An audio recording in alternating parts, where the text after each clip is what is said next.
ಆತ್ಮೀಯ H16 news ಅರ್ಥಾತ್ ಸೀತಾರಾಮ್ ನ್ಯೂಸದ ವೀಕ್ಷಕರೇ, ನಾನು ನಿಮ್ಮವ ಎಂ ಆಯುಧ ಮಲ್ಲಪ್ಪ. ತಾವು ಈಗ ಸುದ್ದಿಗಳ ಲೋಕಕ್ಕೆ ಎಂಟ್ರಿ ಹೊಡಿತಾ ಇದ್ದೀರಿ. ಈ ಸುದ್ದಿಗಳನ್ನು ಪ್ರತಿಯೊಂದು ನೋಡೋ ಜೊತೆಗೆ ನಿಮ್ಮ ಅಭಿಪ್ರಾಯಗಳನ್ನು ಹೊಸ್ತಾ ಇರಿ. ಯಾಕಂದರೆ ಈ ಸುದ್ದಿಗಳು ನಿಮಗಾಗಿ, ನಿಮ್ಮ ಬದುಕಿಗಾಗಿ, ನಿಮ್ಮ ವೈಚಾರಿಕೆಗಾಗಿ, ನಿಮ್ಮ ತಿಳುವಳಿಕೆಗಾಗಿಯೂ ನೀವು ಜೊತೆಗೆ ನಮಗೂ ನಿಮ್ಮೊಂದಿಗೆ ಇದೊಂದು ಮಾತಾಡುವಂಥ ಜೊತೆಗೆ ಸುದ್ದಿಗಳನ್ನು ಬಿಡುವಂಥ ಕೆಲಸ. ಈ ಕೆಲಸದಲ್ಲಿ ನಾವು ನಿಮ್ಮೊಂದಿಗೆ ಇದ್ದೀವಿ ಅಂತ ಹೇಳ್ತಾ ನೋಡ್ತಾ ಇರಿ ಸುದ್ದಿಗಳನ್ನು. ಈಗ 8 ದಿನ ಆಯಿತು ಸರ್, ಅವನು ಬಂದಿದ್ದಾನೆ ಬೆಲ್ಗಾಮ್ಗೆ, ಆದರೆ ಅವ್ನ ನಂಬರ್ ಟ್ರೇಸ್ ಆಗ್ತಾ ಇಲ್ಲ. ಅವನು ಬೇರೆ ನಂಬರ್ಸ್ ಯೂಸ್ ಮಾಡ್ತಾ ಇದ್ದಾನೆ ಸರ್. ಕ್ರೇಜಿ ಕಿಲ್ಲರ್ ಅಂತ ಒಂದು ಇನ್ಸ್ಟಾಗ್ರಾಮ್ ID ಮಾಡ್ಕೊಂಡು ಎಲ್ಲ ಹುಡುಗಿಯರಿಗೆ ಇನ್ಸ್ಟಾಗ್ರಾಮ್ ಮುಖಾಂತರ ಮೆಸೇಜ್ ಹಾಕ್ತಾ ಇದ್ದೇನೆ. ನನ್ನ ಪರವಾಗಿ ನೀವು ನನ್ನ ವಿರುದ್ಧವಾಗಿ ಏನು ಹೇಳಿಕೆ ಕೊಡ್ಲಿಕ್ಕೆ ಹೋಗಬೇಡಿ, ನೀವು ಚಾಟ್ಸ್ ಎಲ್ಲ ರಿಲೀಸ್ ಮಾಡ್ತೀನಿ, ಎಲ್ಲ ಬ್ಲ್ಯಾಕ್ ಮೇಲಿಂಗ್ ಮಾಡ್ತಾ ಇದ್ದಾನೆ ಸರ್. ಅವರು ಇಂಥ ಒಂದು ಕ್ರಿಮಿನಲ್ನ ಎಕ್ಸ್ಪೋಸ್ ಮಾಡಬೇಕು ಸರ್ ಸಮಾಜದಲ್ಲಿ. ಅದಕ್ಕೆ ನಾನು ಹೋರಾಡ್ತಾ ಇರೋದು ಸರ್. ನಾನು ಅವನು ಬೇಕಂತ ನನ್ನ ಹೋರಾಟ ಇಲ್ಲವೇ ಇಲ್ಲ ಸರ್. ನನಗೆ ಅವನಿಗೆ ಶಿಕ್ಷೆ ಕೊಡಬೇಕಾಗಿದೆ ಸರ್. ಇನ್ನು ಎಷ್ಟು ಹುಡುಗಿಯರ ಜೀವನ ಹಾಳು ಮಾಡ್ತಾನೆ ಅನ್ನೋದು ಗೊತ್ತಿಲ್ಲ. He is a threat to society sir. He is a threat for the girls and womens. ಇನ್ನೊಂದು ದುರಂತದ ಕಥೆ ಏನಂದರೆ ಸರ್, ತಾಯಿ ಮಗಳನ್ನ ಡೇಟ್ ಮಾಡಿದ್ದಾನೆ ಸರ್. ತಾಯಿಗೂ ಡೇಟ್ ಮಾಡಿದ್ದಾನೆ, ಮಗಳನ್ನೂ ಡೇಟ್ ಮಾಡಿದ್ದಾನೆ. ಆ ತಾಯಿಗೆ ಹೇಳ್ತಾನೆ, ನಿನ್ನ ಜೊತೆನೇ ಇರ್ತೀನಿ, ನಿನ್ನ ಮಗಳ ಜೊತೆನೂ ಇರ್ತೀನಿ. ಇಷ್ಟು ಗಲೀಜಾದಂಥ ವ್ಯಕ್ತಿ ಸರ್. ಈ ವ್ಯಕ್ತಿನ ಯಾವ ರೀತಿ ಇದೆ ಅಂದರೆ ಸರ್, ಇವನು ಅದನ್ನ ಗೆಳೆಯ ಇದ್ದಾನೆ ರೋಹಿತ್ ಅಂತ, ರಾಕೋಸ್ಕೋಪ್ ಹುಡುಗ ಸರ್. ಅವನು ಆರ್ಮಿ ಮ್ಯಾನೆ. ಅವ್ರು ಎಲ್ಲರೂ ಸೇರ್ಕೊಂಡು ಡಿಸೈಡ್ ಮಾಡ್ತಾರೆ ಈ ಹುಡುಗಿನ ಎಷ್ಟು ದಿವಸ ಯೂಸ್ ಮಾಡಬೇಕು, ಈ ಹುಡುಗಿನ ಎಷ್ಟು ದಿವಸ ಯೂಸ್ ಮಾಡಬೇಕು ಅಂತ ಚಾಟಿಂಗ್ಸ್ ಇದ್ದಾವೆ ಸರ್. ಅವೆಲ್ಲ ಚಾಟಿಂಗ್ಸ್ ಪ್ರೂಫ್ಸ್ನ ಈಗ ಪ್ರೊವೈಡ್ ಮಾಡ್ತೀನಿ ಸರ್. ಅದಕ್ಕೆ ಈಗ ನಾನು ಕೇಳ್ಕೊಳ್ಳೋದು ಏನಂದರೆ ಸರ್, ಪೊಲೀಸ್ ಡಿಪಾರ್ಟ್ಮೆಂಟವರು ಕೆಲಸ ಮಾಡ್ತಾ ಇದ್ದಾರೆ ಇಲ್ಲಿ ಅಂತಿಲ್ಲ, ಆದರೂ ಸ್ವಲ್ಪ ಅವನ್ನ ಇಮಿಡಿಯೇಟ್ ಆಗಿ ಅರೆಸ್ಟ್ ಮಾಡಬೇಕು. ಪೊಲೀಸ್ ಕಮಿಷನರ್ ಸರ್ ದಯವಿಟ್ಟು ಈ ಕೇಸ್ ಮೇಲೆ ಸ್ವಲ್ಪ ಗಮನ ಹರಿಸಬೇಕು. ಯಾಕಂದರೆ ಇದು ಬರೀ ನನ್ನ ಕಥೆ ಅಲ್ಲ, ಇದು 11 ಹುಡುಗಿಯರ ಜೀವನದ ಪ್ರಶ್ನೆ. ಅದು ಅಲ್ಲದೆ ಇನ್ನೊಂದು ಹುಡುಗಿನ ಈಗ ಮದುವೆ ಆಗಿ ಅವಳ ಜೀವನನೂ ಹಾಳು ಮಾಡ್ಲಿಕ್ಕೆ ಹೊಂಟಿದ್ದಾನೆ ಸರ್. ದಯವಿಟ್ಟು ಅವ್ನಿಗೆ ಇಮಿಡಿಯೇಟ್ ಅರೆಸ್ಟ್ ಮಾಡಿ ಆಮೇಲೆ ಅವ್ನಿಗೆ ಕೋರ್ಟ್ ಮಾರ್ಷಲ್ ಮಾಡಬೇಕು ಅಂತ ಪೊಲೀಸ್ ಕಮಿಷನರ್ ಅವರು ಕಮಾಂಡಿಂಗ್ ಆಫೀಸರ್ಗೆ ತಿಳಿಸಬೇಕು ಸರ್. ಸ್ಟೇಷನ್ಗೆ ನಾನು ಅವ್ರ ಮನೆ ಮುಂದೆ ಪ್ರತಿಭಟನೆ ಮಾಡ್ತಿರುವಾಗ ರೂರಲ್ ಪೊಲೀಸ್ ಸ್ಟೇಷನ್ದವರು ಬಂದು ಅಲ್ಲಿ ಕರ್ಕೊಂಡು ಹೋದ್ರು ಸ್ಟೇಷನ್ಗೆ. ಅಲ್ಲಿ ಒಂದು LPT ಆಯಿತು. ಅವ್ರ ಅಣ್ಣ ರೂಪೇಶ್ ನಲ್ಗಡೆ ಬಂದು ಬರೆದು ಕೊಟ್ಟ. ನನ್ನ ತಮ್ಮ ಬಂದು ರಿಜಿಸ್ಟ್ರೇಷನ್ ಮದುವೆನೂ ಆಗ್ತಾನೆ, ನಾವು ನಿಮ್ಮನ್ನು ಒಪ್ಕೋತೀನಿ ಅಂತ ಬರೆದು ಕೊಟ್ಟ ಸರ್. 2 ತಿಂಗಳವರೆಗೆ ಕಾದೆ ಸರ್. 14 ಜನವರಿವರೆಗೆ ನಾನು ಬಂದು ರಿಜಿಸ್ಟ್ರೇಷನ್ ಮ್ಯಾರೇಜ್ ಆಗ್ತೀನಿ ಅಂತಲೇ ಹೇಳ್ಕೊಂಡೇ ಚಾಟಿಂಗ್ ಮಾಡಿದ್ದೇನೆ ಸರ್. ಕಾಲ್ ರಿಸೀವ್ ಮಾಡ್ತಾ ಇರಲಿಲ್ಲ, ಚಾಟಿಂಗ್ ಮಾಡ್ತಾ ಇದ್ದೆ ಸರ್ ಅವನು. ಅದಾದಮೇಲೆ ಸರ್ ನಾನು ಕೇಳಿದೆ, 14 ತಾರೀಕಾಗ ಬಂತು, ನೀನು ಯಾವಾಗ ಬರ್ತಿದ್ದೀಯಾ ಅಂತ.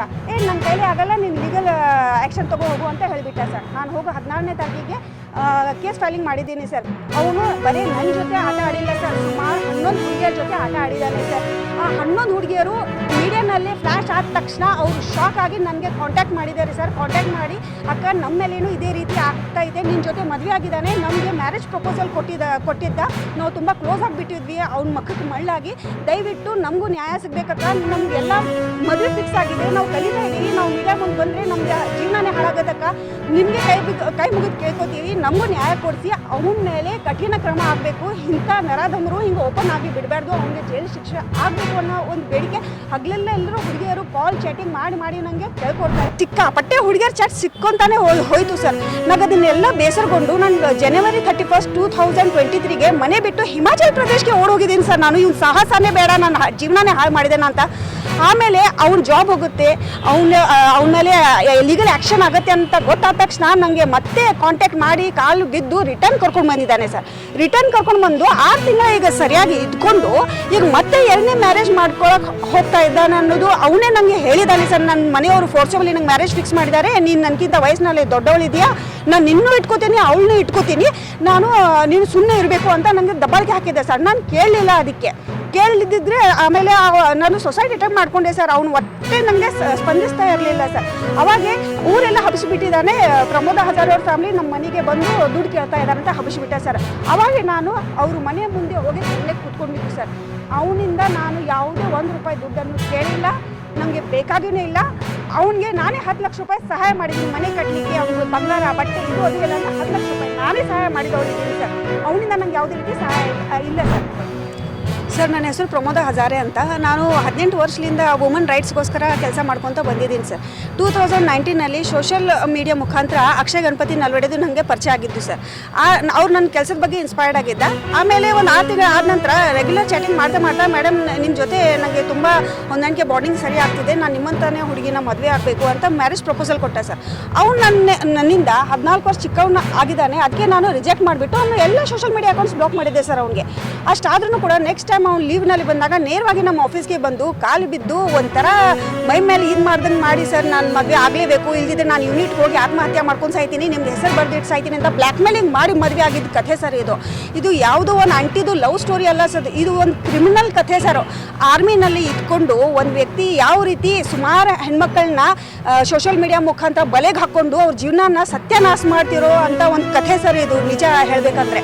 ಅವನು 6 ವರ್ಷದಿಂದ ಮದುವೆ ಮಾಡಿಕೊಂಡು ಇಂಟೆನ್ಷನಲಿ ಅವನು ರಿಜಿಸ್ಟ್ರೇಷನ್ನೇ ಆಗಿಲ್ಲ ಸರ್.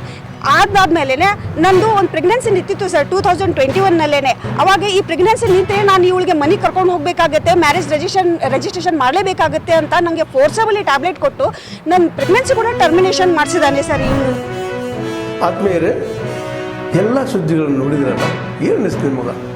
ಇದರಲ್ಲೇ ನಿಮ್ಗೆ ಲೈಕ್ ಆಗಿರ್ಬೋದು, ಡಿಸ್ಲೈಕು ಆಗಿರ್ಬೋದು, ಕಾಮೆಂಟ್ ಬೇಡಪ್ಪ ಅಂತೂ ಅನಿಸಿರ್ಬೋದು, ಕಾಮೆಂಟ್ ಮಾಡಬೇಕಪ್ಪ ಅನಿಸ್ಬೋದು, ಶೇರ್ ಮಾಡಬಾರ್ದಪ್ಪ ಅನಿಸಿರ್ಬೋದು, ಅದು ಮಾಡಬೇಕು ಅನಿಸಿರ್ಬೋದು. ಏನಾದರೂ ಆಗಲಿ ಶೇರ್ ಮಾಡ್ತಾಯಿರಿ, ಈ ನ್ಯೂಸ್ಗಳನ್ನ ನೋಡ್ತಾ ಇರಿ, ಜೊತೆಗೆ ಇದಕ್ಕೆ ಸಬ್ಸ್ಕ್ರೈಬ್ ಆಗ್ತಾಯಿರಿ ಅಂತ ಹೇಳ್ತಾ H16 ನ್ಯೂಸ್ ಅರ್ಥಾತ್ ಹೇ ಸೀತಾರಾಮ್, ಇದು ಸತ್ಯದ ಕೈಗೆ ನಡಿ. ವಂದನೆಗಳು.